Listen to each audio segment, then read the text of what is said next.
How to price your art. One of the biggest questions in the art business is how to price your art. Accurately pricing your art takes a lot of consideration and analysis, which I will break down for you. You may want to rewatch this video because there is a lot of content and a lot of math. There are various methods used by artists when pricing their art. You may be familiar with pricing based on the amount of hours put into the artwork, or based on square area of the surface, or pricing based on similar artists' work and reputation, or even pricing cherry-picked from the sky without validation, all of which have their benefits. However, the method that will secure longevity and fairness in your pricing structure and build rapport with your collectors is to carefully create a tiered pricing structure based on the surface area of your artwork. Choosing to apply a number to each square inch of your artwork ensures that the pricing remains consistent regardless of any amount of hours you put into it. Let's take a look at pricing your art based on the time it takes to complete. Perhaps you have created an hourly rate at which you work. This rate is determined by 4 factors. 1. The cost of materials. 2. Your overhead costs. 3. Living expenses. And 4. Your hourly wage. Say, for example, you are creating a 16 by 20 inch painting, and this takes 20 hours to complete. You figure your cost of materials is $325. It's $15 for a canvas, $7 estimated paint used, $3 depreciation on brushes, $300 for a frame. And your monthly overhead costs are $380, which is $300 for studio rent, $50 for utilities, and $30 for a website. You work 40 hours per week, and multiplied by 4 weeks is 160 hours of work. If we divide $380 by these 160 hours, we get $2.38 per hour overhead. In this case, you need to make $47.60 for the 20 hours of painting to cover your overhead costs. Now, these costs are tax deductible. You're making a living on this painting, so the price must also cover your monthly living expenses. Say, for example, you have a $1,200 home mortgage, and home insurance and taxes are $200. Utilities for your home are also $200, and you also have health insurance premiums at $400. Car payments, gas, and insurance are $600. Food is $200. This totals to $2,800 per month, and divided by 160 work hours per month, this gives you $17.50 per hour. You decide your hourly wage needs to be $19.88 to cover all your expenses, including overhead, the $2.38, and the 20 hours of painting multiplied by this number is $397.60 plus the $325 in materials cost, which gives you $722.60. Is this making sense? If not, go back and rewind this video and watch and follow the math again. It's very important that you get this. Next, you must mark up your price 100% because the average a gallery takes is 50% of the sale price. So your final price on your 16 by 20 painting should be $14.45 or rounded up to $14.50 for an appealing sales price, $1,450. Your objective is to get paid for those 160 hours you work, and this is just to cover expenses. Now, to create a sustainable business, you must also pay yourself a salary so you aren't broke every month, and your business must turn over a profit. Understand, your business is not you. It is a completely separate entity that requires nurturing. You are not your business's money. So I suggest you create a separate checking account for your art business and add its profits there. Any future business purchase you make will be withdrawn from this account and not your personal account. Next, we must determine your salary and your business's salary. You decide to create these financial goals to achieve the lifestyle you desire. So you must earn $1,000 in savings, $500 for personal, $500 for retirement, $500 travel to be used monthly or saved for a larger trip, $200 for entertainment and social events, and $150 for everything else like clothes and shoes. This totals to $1,850 to give you ease and flexibility each month and contribute to your retirement. Finally, your business needs to grow and have a savings account for future expenses in the following categories: $500 for savings, $400 for booth fees, exhibit fees, $500 for framing or casting costs for sculptures, $200 to travel, $200 for materials, and $200 for miscellaneous like printers, computers, lighting, exhibiting equipment, etc. A total of $2,000 gives the business the cash flow it needs to be sustainable and provide the financial resources to weather any economic downturn. Combined, you must now bring in an additional $3,850 per month to actually make a healthy living on your art. Now, let's calculate your hourly wage to accomplish this. $2,800 plus $3,850 is $6,650 divided by 160 hours is $41.56 per hour. 20 hours of painting multiplied by $41.56 is $831.25 plus a $325 materials cost, which gives you $1,156.25. Your painting in a gallery will need to be priced at $2,312.50 or $2,300 for an appealing sales price. You will need to create and sell 6 of these 16 by 20 paintings each month to meet your monthly financial obligations. Sound doable? Most likely not. This is where restructuring our work for maximum output and efficiency is so important, and I will explain this throughout the entire course. If you only want to cover expenses, you can price your art to do so, $1,450 per piece, for example, and later scale up. This is inevitably how most artists will begin their career. Don't expect to pay yourself a salary in the beginning. You will want to reinvest all your profits back into your business to make it grow. Now, what if my painting isn't selling in a gallery? Can I price it at half the cost? I would still cover all my expenses. The answer here is yes and no. You must create consistency in your pricing, meaning all art that you create must be this cost and not jump between full price and half price. Would it be fair for a collector to come to you and pay half the price for the same painting someone else paid twice as much for in a gallery? Consistency in your pricing is important in creating fairness among your collectors and building integrity. Pricing your art is scalable and will rise with time and recognition. However, when prices vary drastically on each painting, it is difficult for anyone, including yourself, to gain a grasp on your artwork's true value. Here's why the hourly wage per painting does not work. It does not create consistency in your pricing. Say, for example, the 16 by 20 painting you created in 20 hours next takes 35 hours to complete, and the following only 12 hours. The times vary because the subject matter was perhaps less detailed in the latter. You know you must earn $41.56 per hour.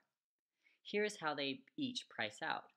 Painting 1 is $2,300, painting 2 is $3,550, and painting 3 is $1,650. Can you see just how a few hours of difference in your painting time can drastically affect your prices? No one can know whether your painting is only worth $1,650 or worth $3,550, which is over twice as much.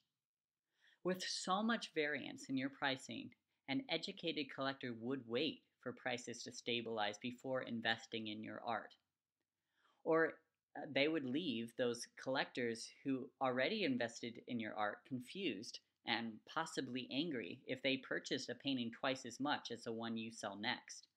That is like seeing your stock price in the market drop 50%. For sculptures and irregular art, I would recommend pricing on hourly wage and expenses. This works for sculptures because there will be a limited edition casting with consistent pricing on each casting. Because of its irregularity in size, weight, and shape, it is much easier to price based on time it took to complete, as each piece is entirely different and you can't really compare. Now, how do I create consistency in my prices? The best way to create consistency in your art is to create a tiered pricing structure based on the square surface area of your artwork. In a tiered system, artwork that is smaller in size is higher in price per square inch than larger paintings. This is because time and materials cost, like framing and casting, are often similar in price for smaller artwork as it is for bigger pieces. For example, a frame for a 9x12 painting can cost $250, or instead $350 for a 24x36 painting. It would make sense to paint the bigger painting as the framing cost is comparable, but the sale price is higher. You also need to make a living on the smaller paintings. If priced too low, they won't even be worth your time. Consequently, if you price a large painting the same as a 9x12, for example $12 per square inch, it may be considered way overpriced for your market if you're just starting. Let's look at this in an example with the 16x20 painting we have been working on. First, we need to research our market and find the true value of our art that places us competitively among artists. This sweet spot takes time to discover and is where your artwork consistently sells at the same prices and is neither overpriced in its market or underpriced, both of which are detrimental to your business. Let's average the three prices from earlier. Painting 1, $2,300, Painting 2, $3,550, and Painting 3, $1,650. $7,500 divided by the three paintings is a $2,500 average. We figure we need to bring in around $2,500 for our 16x20 paintings. This means that every 16x20 painting we create will be priced at $2,500 regardless of how many hours are put into it. Do you follow? Calculate the price for all the painting sizes using our $41.56 hourly wage to determine the average pricing based on size. The smallest size is an 8x10. You may average 10 hours per 8x10 painting for $415.60. Cost of materials in a frame is typically $175. So the total average sale price is about $1,200, rounded up. The largest painting is 36 by 48 inches. The average for this painting is 80 hours and for $3,324.80. Cost of materials in a frame is typically $750. So the total average sale price rounded up is $8,150. After some research, we find our market can only support around $800 as an average sale price for our 8x10 paintings. Understand a market can vary on many factors, including its demographics, artwork style, materials, subject matter, and your name recognition. If your painting is very contemporary work, perhaps you could command higher prices for an 8 by 10 in New York City. But if you're painting pastoral landscapes, they may only be able to sell for $800 in a local downtown gallery in Vermont, for example. However, maybe you do find that larger landscape paintings at the 36 by 48 size in this local town in Vermont are priced around $10,000. So you decide to raise your price slightly from the $8,150 to meet this market. How to create a tiered pricing system.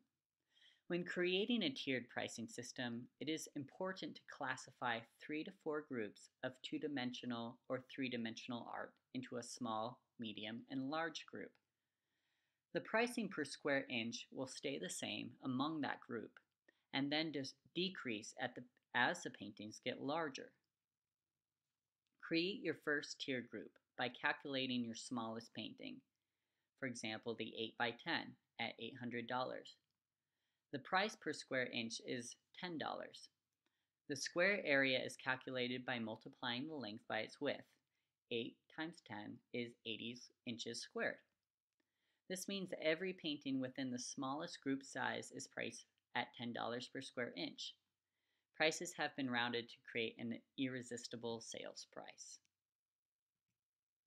So here's an example of a tiered pricing system, and you should create this within your numbers or Excel spreadsheets. Next, you will create another column for prices within the medium size range. Doing your math and research, determine the average value per square inch to charge. Most likely, this will be a smaller number than the first group. Do this for your largest paintings as well. Again, it should be an even smaller number per square inch.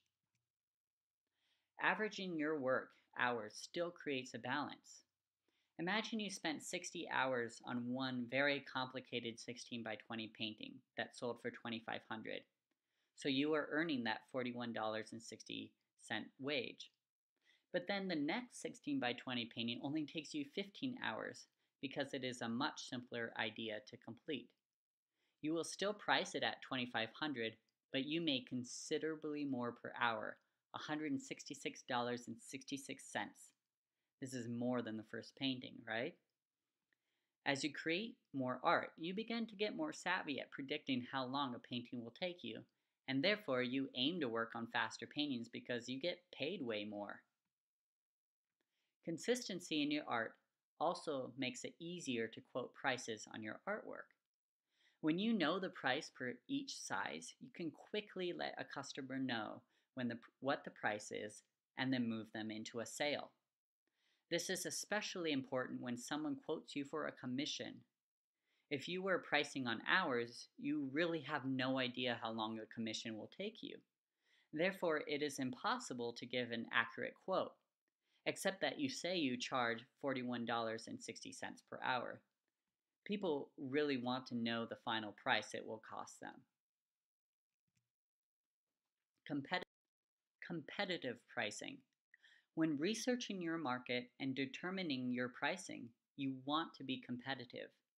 Your art will compete for buyers who are similar in style, subject matter, and recognition.